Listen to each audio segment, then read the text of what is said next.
你找我拼拳，那不是让我赌你吗？中国小伙欧阳锋踢馆日本拳赛，铁拳 KO 多名日本选手，把日本人打得痛不欲生，不得已只能请来外援。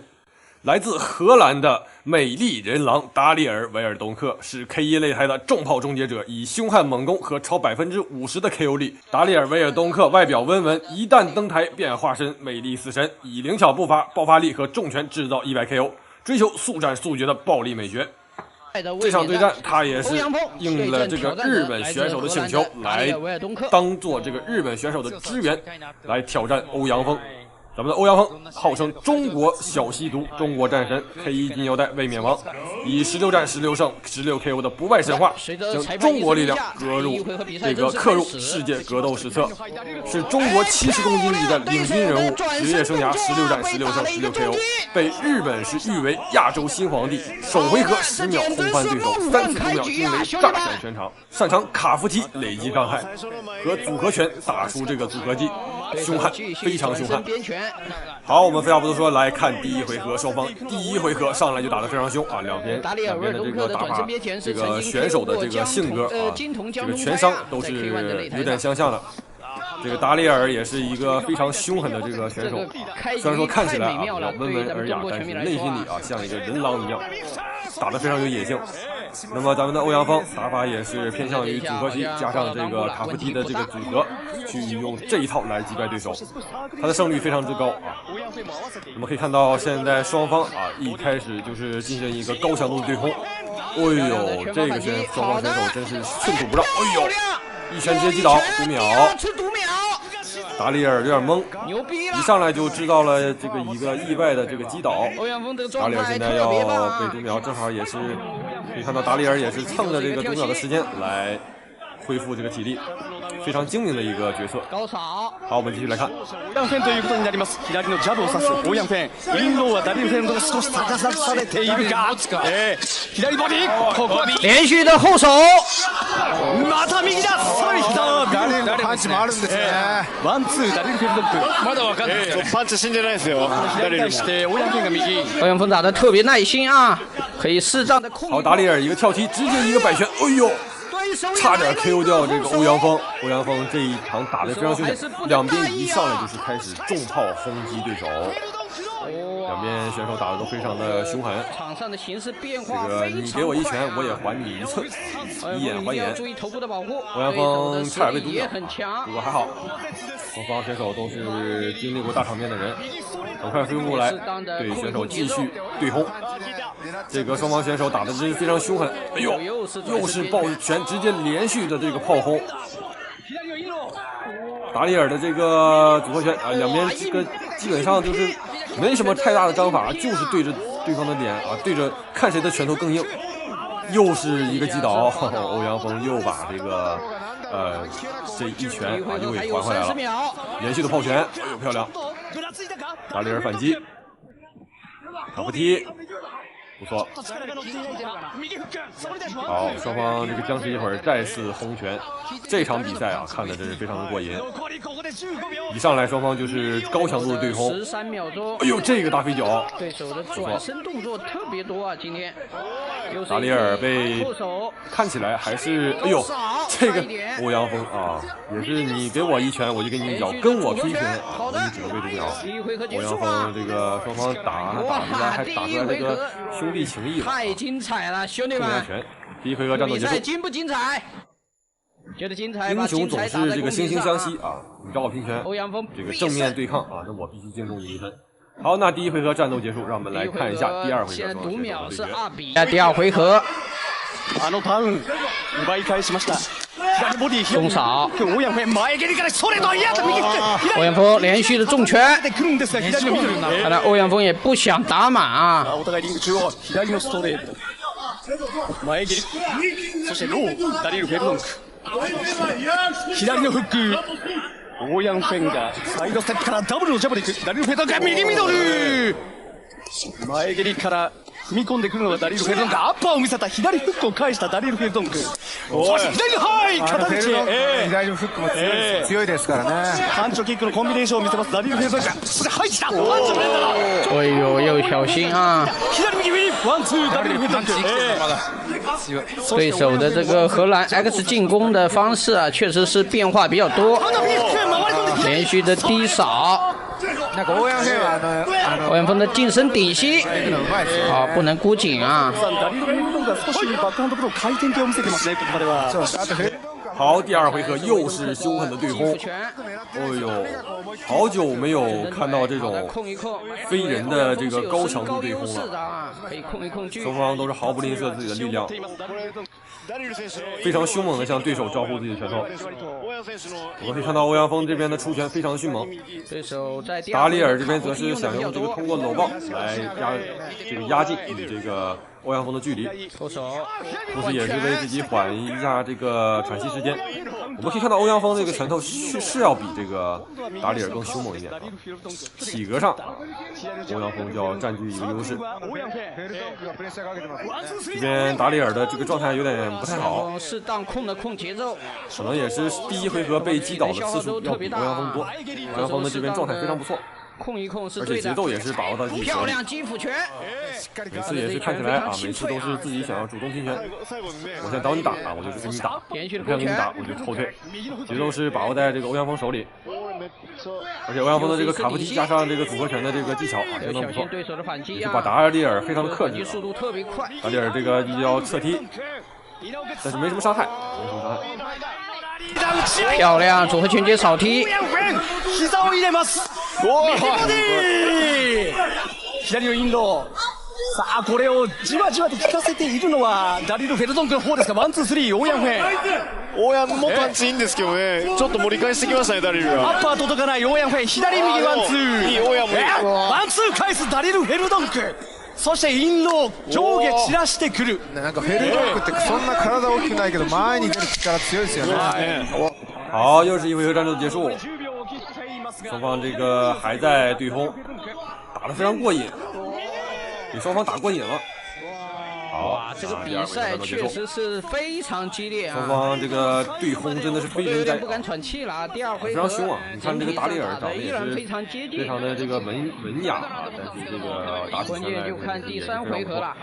但是奈何欧阳锋的这个拳法相当的特别精彩，这一下转身边拳是被欧阳锋接住一只后手，直接连续多次击倒这个达里尔，是第二次击倒。好，那第二回合战斗结束，让我们继续来看看第三回合。我对这个欧阳锋还是非常有信心的。换拳当中啊，欧阳的兄弟也点点关注啊，兄弟们，看看一下第三回合，哎，中扫。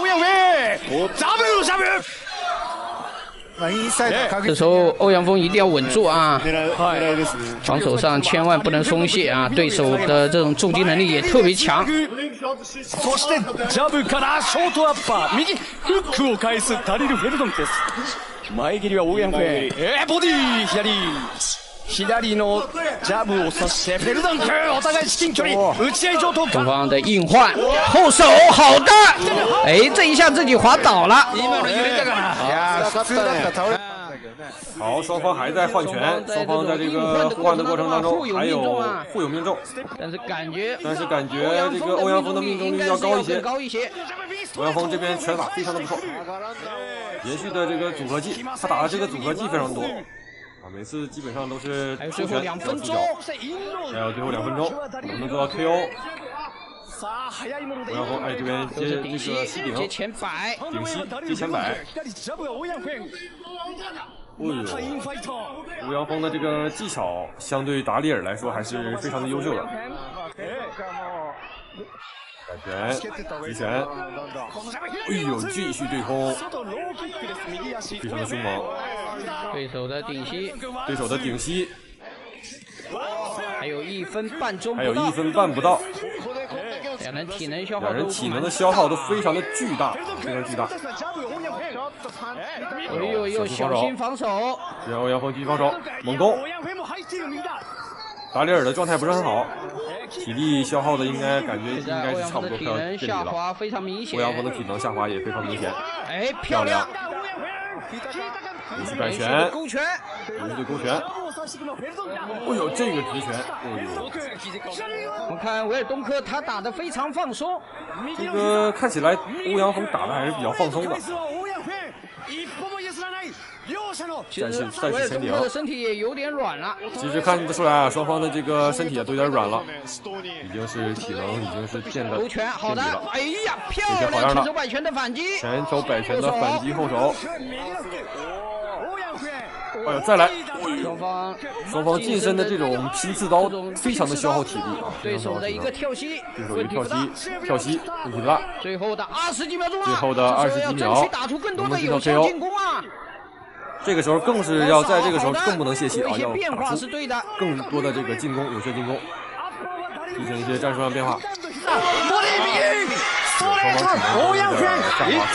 双方的体能都接近极限，后手，对手还是想来一个转身啊！最终双方是打满3局。好，3回合战斗结束，这是一场非常酣畅淋漓的战斗。双方的这个打法都是非常的这个硬朗，高强度的对轰，好久没有见到这种高强度对轰了。那么让我们来看一下最后裁判的判决。好，那么让我们恭喜欧阳锋赢得最后比赛的胜利，有效击打数高于这个达里安。好了，我们下期再见。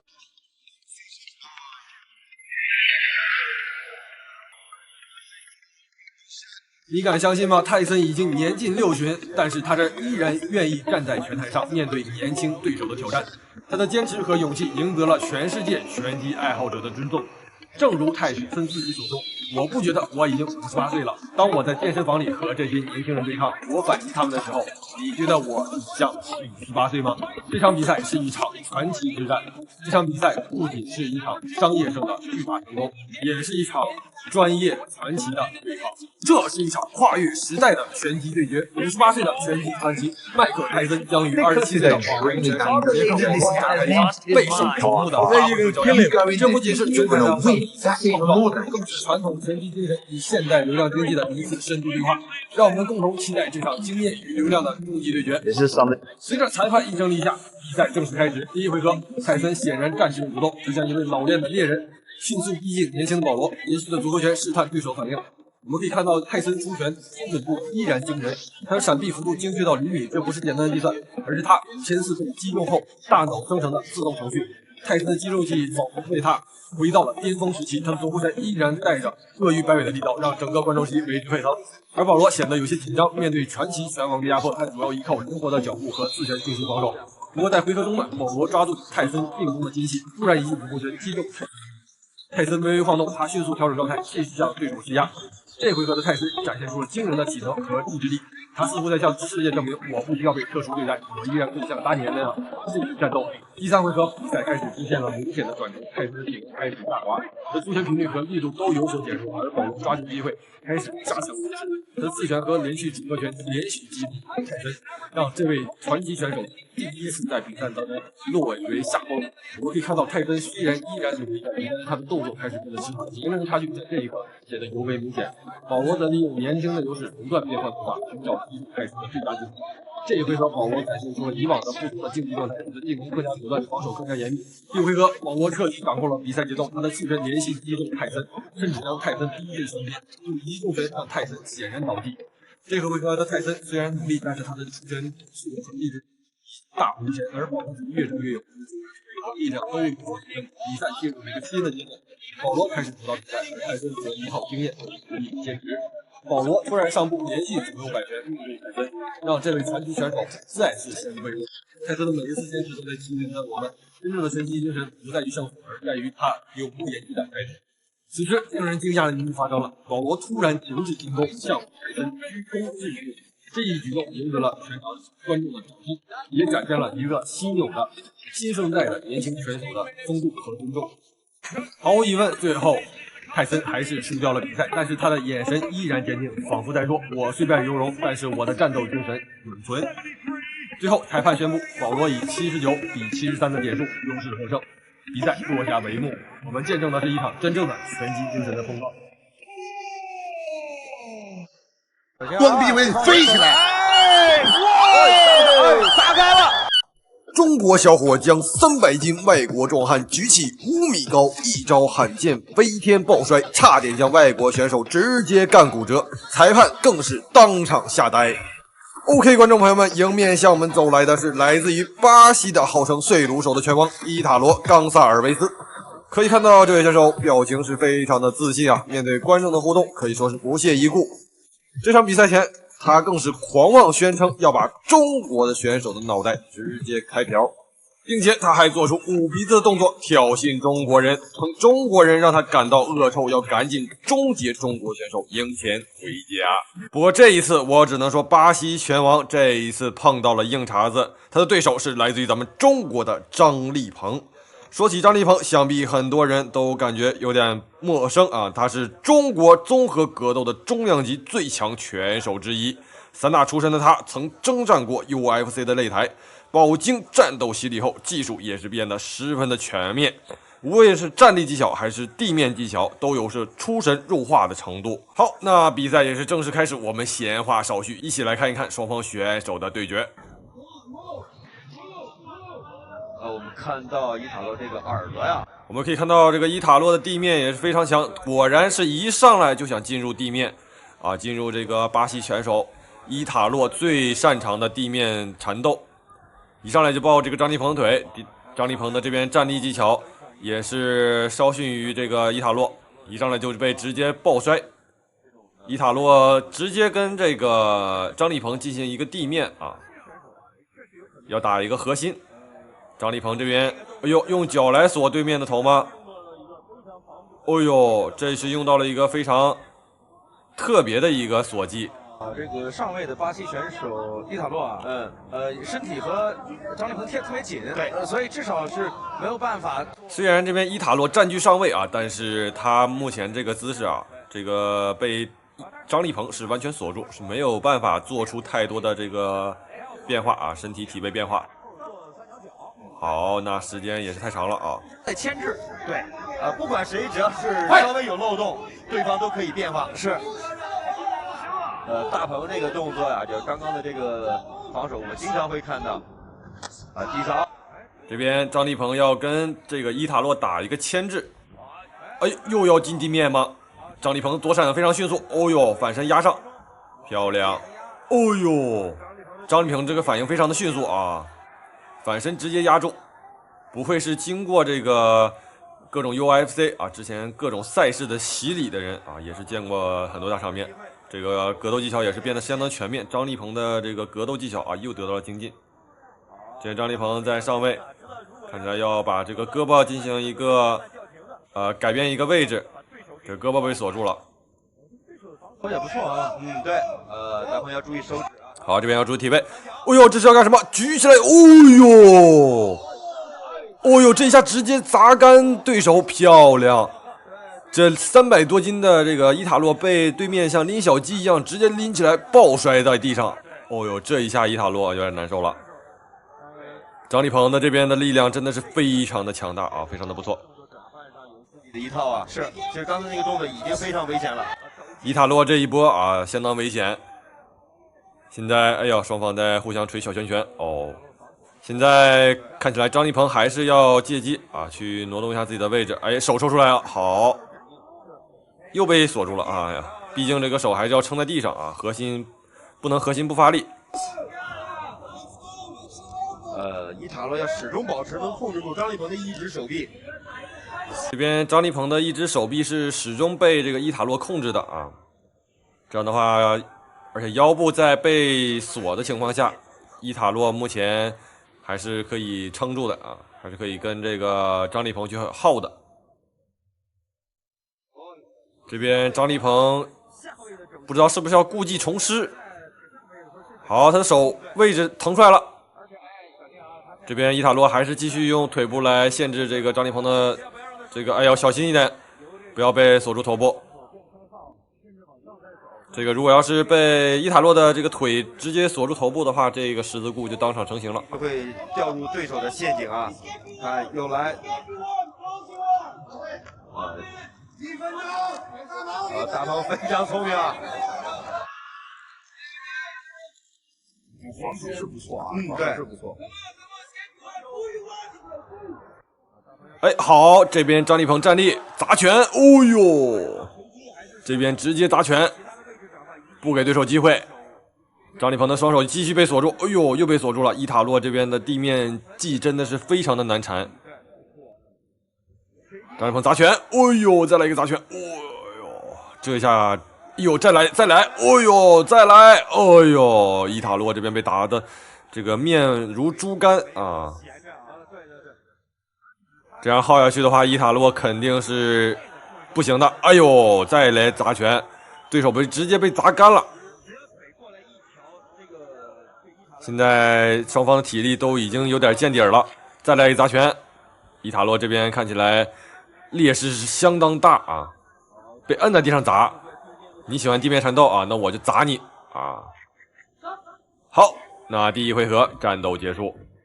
虽然说这个伊塔洛的地面缠斗是非常的难缠啊，但是张立鹏这边的应对是相当的完美啊，而且本身他也是在地面的技巧啊也是不逊于别人。虽然说对面非常善于地面缠斗啊，但是张立鹏还是很完美的啊把第一回合拿下。你看出张立鹏的反应也是非常快啊，这一下这个对面没有包住张立鹏，反倒让张立鹏拿到一个上位。特别是中场的这个爆摔，哎呦，这一摔把伊塔洛摔的真是有点难受啊，可以说是眼冒金星。后期的砸拳更是把这个伊塔洛的脸都给砸成了猪肝色。这个张立鹏的这边砸拳也是相当的凶狠啊，毫不留情啊。好，那我们第一回合战斗结束，让我们继续来看一下第二回合双方选手的表现。比赛开始。哎呦，张立鹏这一脚，哦呦，对手完全没有反应。哦呦，张立鹏这边直接趁机猛攻，对手被打懵了。哎呦，这边对手这个伊塔洛这个被打懵了，这一脚，这脚连我都没有反应过来啊！这脚太突然了啊，太突然了！伊塔洛直接被打懵了，这边又是一个压制。张立鹏这边这个进攻相当迅猛，而且也是毫不留情啊！这个零针起手啊，你怎么防？这边又进地面啊，虽然说这个伊塔洛艰难的防住了啊，但是感觉他的气色也不是太好，被打的又是本来在这个回合中间啊休息了不错啊，这被一顿炮拳又是直接砸下，而且在这个地面锁技当中啊也没有锁住张立鹏的这个任何一个位置，伊塔洛这一回合有点危险，也要想一些办法，不能永远吃这种很重的砸击啊，是。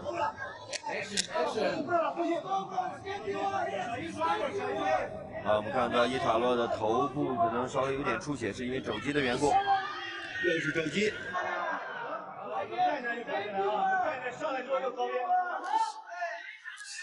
还是持续的肘击。这个我们裁判要考眼力了啊，要看。张立鹏这边的左手松开啊，又是砸拳。这边伊塔洛被砸得够呛。张立鹏再换个位置，还是想把这个右手给挣脱。这个伊塔洛的这个地面缠斗虽然说非常的不错啊，但是没有效果啊。对于张立鹏来说没有效果，两个手都没有完全的锁住，反而是让张立鹏摁在地上打。哎呦，这伊塔洛被打得非常的难受啊。非常喜欢地面缠斗啊，但是这个地面缠斗虽然说能很有效的消耗对手体力啊，但是你这个锁不住也没有什么用。张立鹏再来一砸拳，哦呦，这一砸，再来砸拳，这个，哎呦，伊塔洛已经被砸的出血了，再砸两下就不行了，应该是顶不住了。再来砸拳，哦呦，这边这个鼻子被打出血了。伊塔洛还要坚持吗？这完全是被张立鹏看似锁住张立鹏啊，实则是张立鹏反向锁住自己，再来砸拳，哦呦。这边砸拳，这边这个伊塔洛挺不住了，哎呦！好的，那么也是恭喜张立鹏赢得本场比赛的胜利。哎呦，这个伊塔洛啊，这个进地面完全是被张立鹏摁着打呀。这个传奇碎炉手啊，也是倒在了张立鹏的拳下。这个连续的地面缠斗也是没有给张立鹏造成任何的伤害啊，这反倒是被看似锁住了别人啊，实则锁住了自己。好，那么让我们恭喜张立鹏赢得本场比赛的胜利，非常凶狠啊，非常的不错，非常的这个反应非常的迅速。好的，那么让我们感谢各位收看，我们下期再见。这是什么造型啊？挺别致啊，非常6+7呀。这是拳王帕奎奥第8个级别世界冠军挑战赛，可以说是前无古人后不一定有来者。今天他的对手就是大名鼎鼎的石膏手马加里多。曼尼帕奎奥是来自于菲律宾的传奇，出生于1978年12月17日，身高1.66米，体重1.76米。帕奎奥的职业生涯堪称辉煌，他是拳击史上唯一一位夺得8个不同级别世界冠军的选手。职业生涯战绩62胜8负2胜，39次 KO 对手。他对手安东尼奥·马加里多，这位墨西哥选手以坚韧著称，出拳凶狠，绰号蒂华纳旋风。不过马加里托的职业生涯也伴随着争议，曾在拳套中发现涂有石膏状物质的非法指关节链。马加里托的经常体重是165磅，而帕奎托只有144磅，足足比帕奎奥重了20多磅，也是帕奎奥是职业生涯中遇到最高大的对手。无论输赢，帕奎奥都将载入拳击史册。这是一场典型的以小欺大的比赛。虽然马加利托有着身高、臂展、体格的优势，但是他的速度无法与帕奎奥形成抗衡。在几波试探后，帕奎奥并挑起他的机关枪，开始疯狂扫射。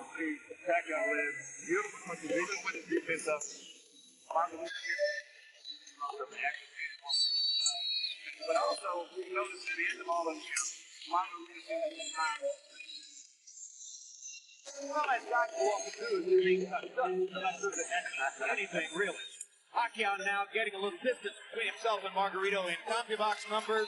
That was a very good round for Manny. Harold, how do you have it through?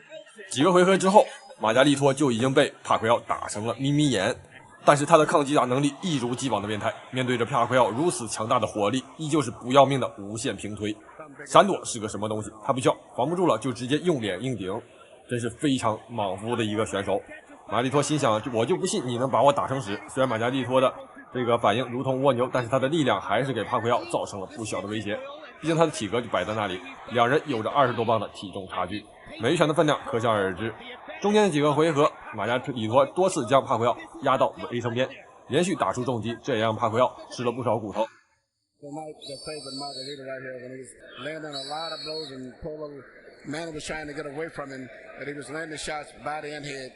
But at the end of the round, still, Manny came right back with a lot of blows again, which still could have been a close round.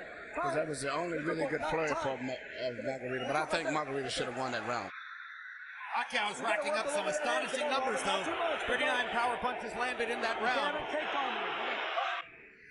Here you see Manny Pacquiao landing all of these precise punches. Even with a guards up high defense, he still pinpoints areas where he can get through and penetrate.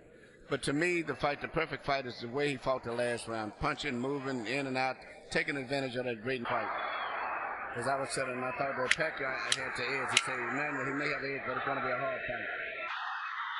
What an exchange. What a fight. I mean, this is a fun fight to watch for a fight that's being won fairly one-sidedly by Pacquiao.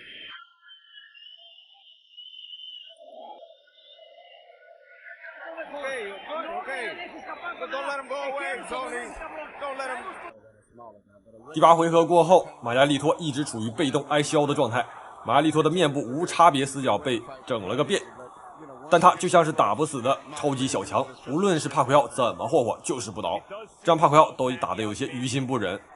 帕奎奥也是不停望向裁判，打算终结比赛，但是裁判故意选择性失明。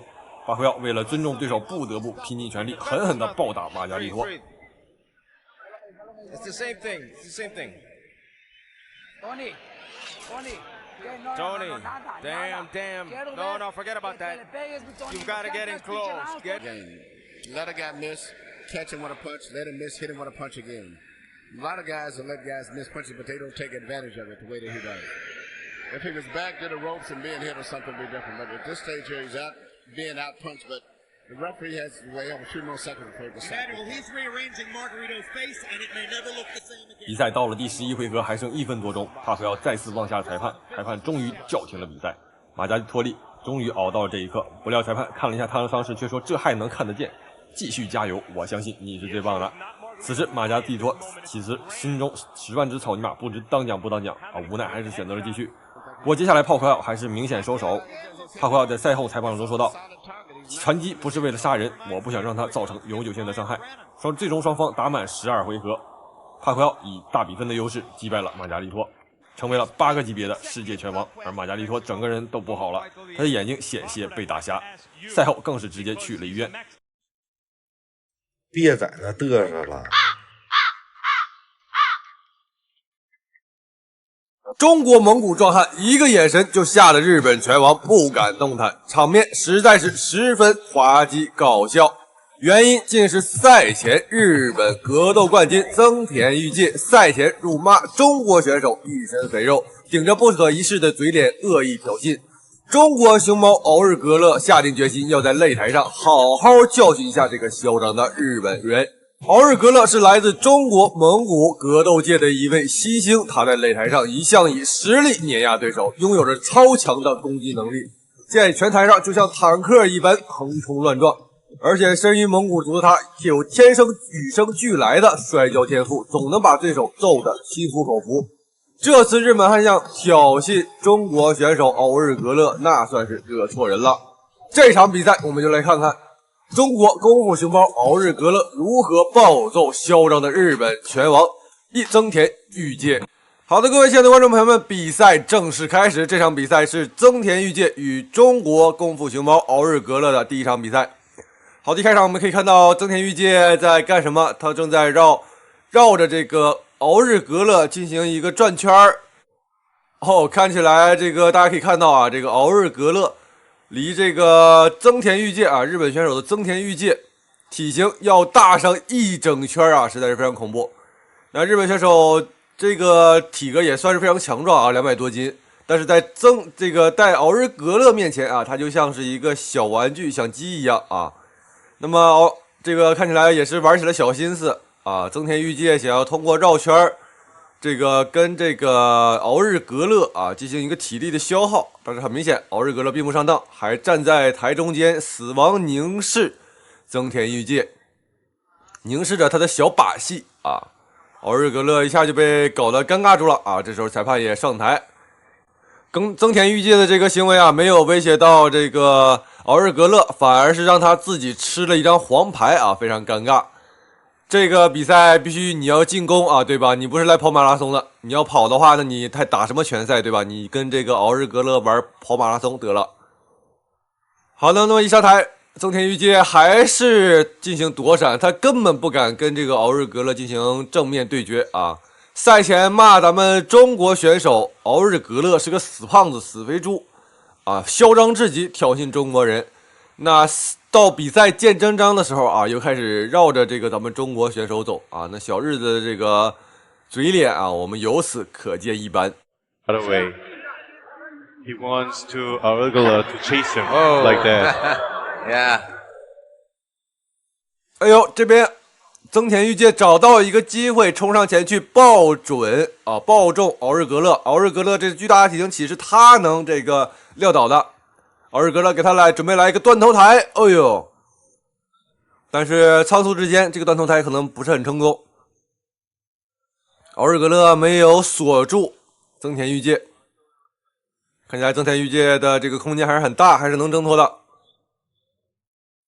但是这个敖日格勒巨大的体型让这个增田裕介也是很难应付，一时半会儿起不开啊，终于是锁住了这个四角击啊。Base to stand up. Yeah. Masuda almost has that side control. Arugula has to give up the left hand.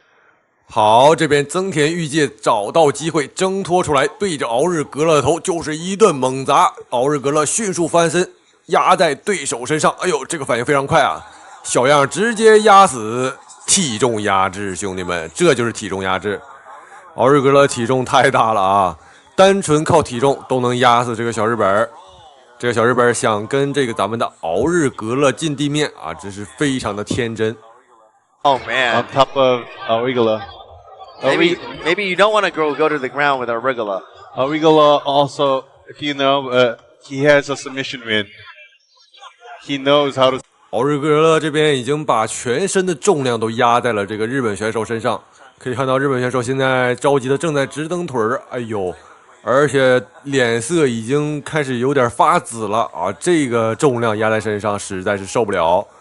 可以看到，哎呦，小日本直接被压惨了，哎呦，这个重量压在我身上，我是直接受不了了，我是直接要断气了啊！但是日本选手还行，还能坚持啊。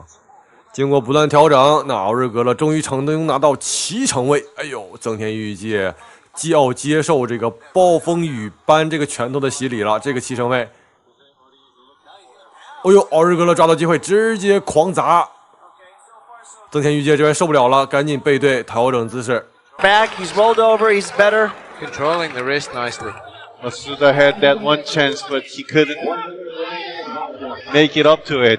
Okay, Yusuke, very experienced veteran. 哦呦，这个体位太美了，这边这个增田裕介也是赶紧躲闪这个奥日格勒的这个拳击方向。奥日格勒则是这个把全身重量都压在这个增田裕介身上，他要调整位置，找到机会去暴击对手的头部。好的，这要找到机会直接暴击。哦呦，要把这个头给锤烂了。奥日格勒这个直接缠住对手啊，小样儿，你想跟我进地面，你想逃啊，没那么容易。Getting very excited. Masuda survived this. Yeah, you know, he's gotten out of trouble. He has to get up, but Arigala is putting a lot of pressure from the... 哎呦，这边奥日格勒把对手摁在地上啊，让这个增田裕介是跪着走。哦呦，又来砸拳。好，那第一回合看起来时间结束，那马上进入第二回合。好的，我们可以看到增田裕介一上来又是绕半场，又开始自己的滑稽表演啊！这个绕是没有用的，擂台就这么大，你能绕到哪儿去？你能飞出来不成啊？那你飞出去，这个比赛也就不用打了，直接投降就算了。奥日格勒这边也是稳如泰山啊，根本不惧怕对手的这些小心思，直接立住啊，以静制动啊！这第二回合一开始啊，又是玩上了猫抓老鼠的小游戏啊！这小老鼠跑归跑啊，还握起拳头做挑衅姿势，而且走的这个人皇步啊，也是相当的嚣张。还握拳头挑衅，非常的嚣张啊！这个面对奥日格勒这个大体格子还敢挑衅，这真是不怕一屁股直接坐死啊 Waiting for that. Yeah, he scored really nicely in the first round. 哎呦，这边奥日格勒一冲给增田裕介吓跑了。Masuda just looking arrogant. 这个我要是增田裕介的话，面对这个体型的对手啊，我是感觉非常有压迫感啊。像奥日格勒的这个体型啊，简直就是古代大将军的体型。哦呦，增田裕介又是猛冲，又想抱对手下盘。奥日格勒是早有准备啊，想要放倒没门啊，直接顺势压在身下。增田裕介这个酝酿了这么久，还是被压在身下啊！压在身下，想要挣脱，真是难上加难。好，那双方在上一回合还是没有分出胜负。这边奥日格勒真是懒得看他一眼了，跟他浪费时间实在是没有意思。猫抓老鼠的小游戏要结束了，看个跑这么长时间，纯粹就是在浪费时间啊！两个人的体力都有点透支了。仿佛在友好的抱着对方啊喘粗气，这样裁判赶紧立刻把两人分开，再进行一场决斗。